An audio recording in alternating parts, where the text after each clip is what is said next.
ലൂക്കോസിന്റെ സുവിശേഷം 21-ാം അധ്യായം 25 മുതൽ 28 വരെയുള്ള വാക്യങ്ങളെക്കുറിച്ച് അല്പകാര്യം നമുക്ക് ചിന്തിക്കാം. സൂര്യനിലും ചന്ദ്രനിലും നക്ഷത്രങ്ങളിലും ലക്ഷ്യങ്ങളുണ്ടാകും.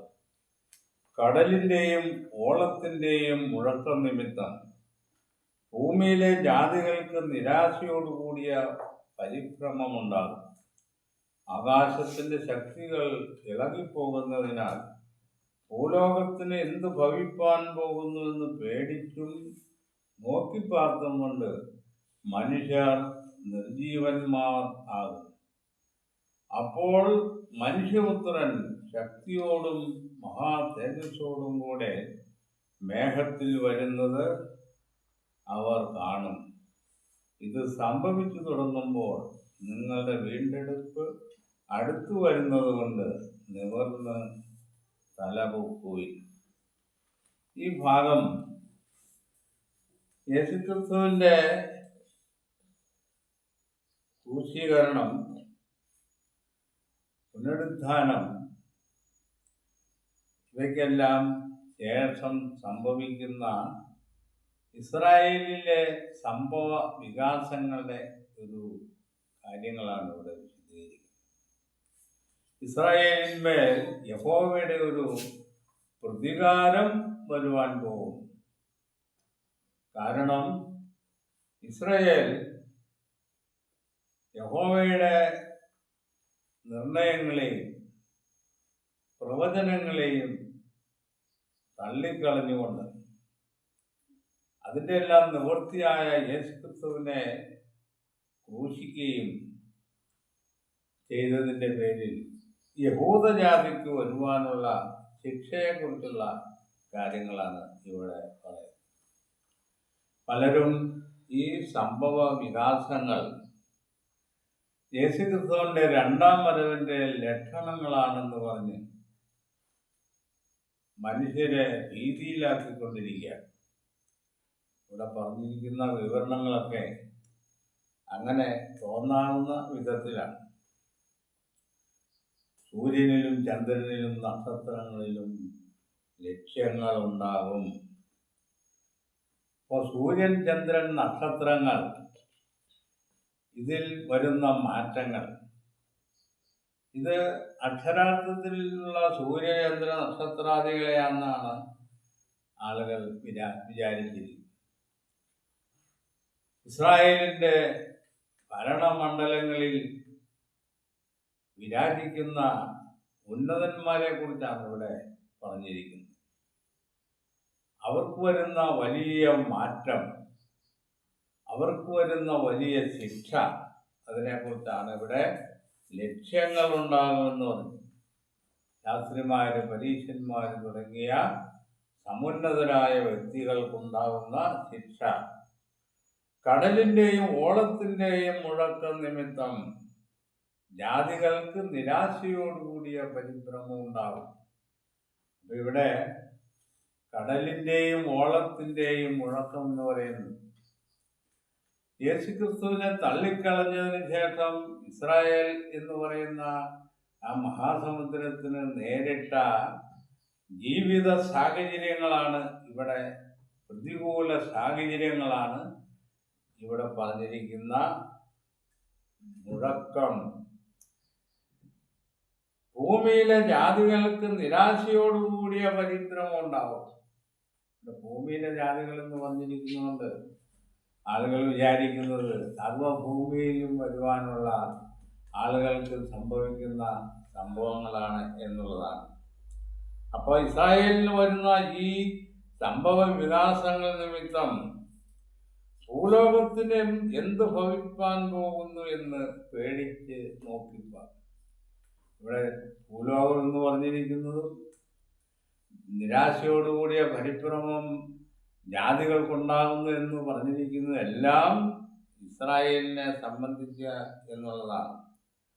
അതിൻ്റെ തെളിവ് 21-22 വാക്യത്തിൽ പറയുന്നു, എഴുതിയിരിക്കുന്നത് എല്ലാം നിവൃത്തിയാകേണ്ടതിന് ആ നാളുകൾ പ്രതികാരമാൽ കാലമാകുന്നു. അങ്ങനെ ഇതെല്ലാം സംഭവിച്ചു തീരുവോളം ഈ തലമുറ ഒഴിഞ്ഞു പോകയില്ല. ഇവിടെ ഈ തലമുറ എന്ന് പറഞ്ഞിരിക്കുന്നത് കർത്താവ് ജീവിച്ചിരുന്ന ആ തലമുറയെ സംബന്ധിച്ചാണ്, യഹൂദ ജാതിയെ സംബന്ധിച്ചാണ്. അപ്പൊ ഈ സംഭവ വികാസങ്ങളെല്ലാം കാണുമ്പോൾ മനുഷ്യർ നിർജീവന്മാരായിത്തീരും.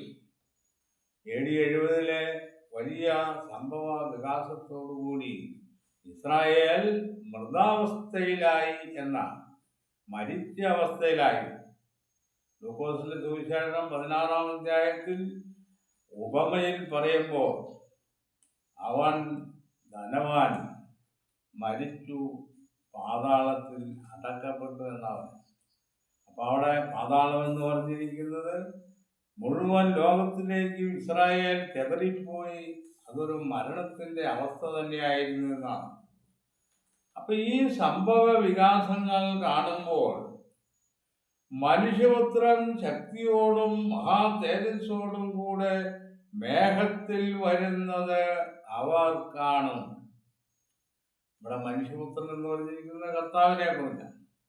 അപ്പൊ ഈ വാക്യത്തിന്റെ അടിസ്ഥാനത്തിൽ ഇത് യേശുവിന്റെ രണ്ടാം വരവാണെന്നാണ് പറയുന്നത്.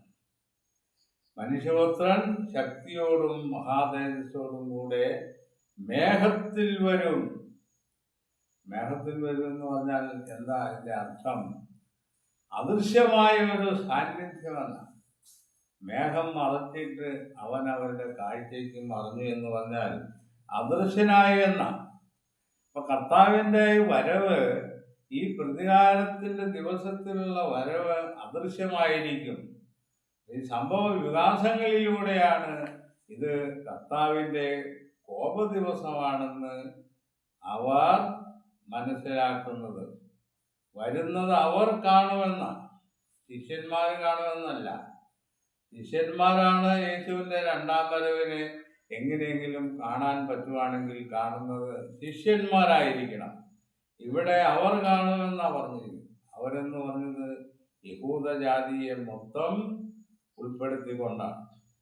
അപ്പൊ ഇത് സംഭവിച്ചു തുടങ്ങുമ്പോൾ നിങ്ങളുടെ വീണ്ടെടുപ്പ് അടുത്തു വരുന്നത് കൊണ്ട് നിവർന്ന് തലവെക്കുവിൻ. ഇവിടെ നിങ്ങളെന്ന് പറഞ്ഞിരിക്കുന്നത് ശിഷ്യന്മാരെ സംബന്ധിച്ചാണ്. അപ്പൊ ശിഷ്യന്മാര് തലകളെ ഉയർത്തണമെന്ന. എന്തിനു വേണ്ടിയിട്ടാണ്? നിങ്ങളുടെ വീണ്ടെടുപ്പ് അടുത്തു വരുന്നത് കൊണ്ട്.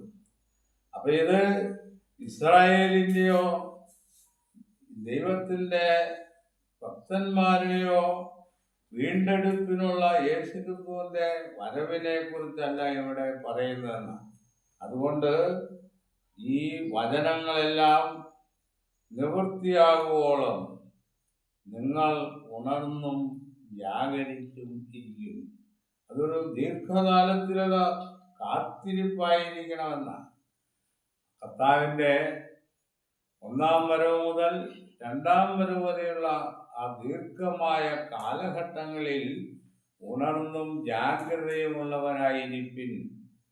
ഈ ശിക്ഷാകാലം കഴിഞ്ഞതിന് ശേഷം യഹൂദജാതിക്കുണ്ടാകുന്ന വലിയ മാറ്റങ്ങളെക്കുറിച്ചും കർത്താവ് പറയുന്നു. കർത്താവിന്റെ നാമത്തിൽ വരുന്നവൻ വാഴ്ത്തപ്പെട്ടവൻ എന്ന് പറയുവോളം നിങ്ങൾ എന്നെ കാണുകയില്ല. ആ കാലമാണ് യേശുവിൻ്റെ രണ്ടാം വരവ് എന്നുള്ള കാര്യമാണ് നമ്മൾ മനസ്സിലാക്കേണ്ടത്. ഇവിടെ ഈ പറയുന്ന സംഭവ വികാസങ്ങളൊന്നും യേശുക്രിസ്തുവിൻ്റെ രണ്ടാം വരവിൻ്റെ അടയാളങ്ങളല്ല. അങ്ങനെയുള്ള അടയാളങ്ങളല്ല യേശുവിൻ്റെ രണ്ടാം വരവിനെ കുറിച്ച് വേദപുസ്തകം പറയുന്നത്. ഞാൻ പറഞ്ഞുകൊണ്ട് വിഷയം അവസാനിക്കും.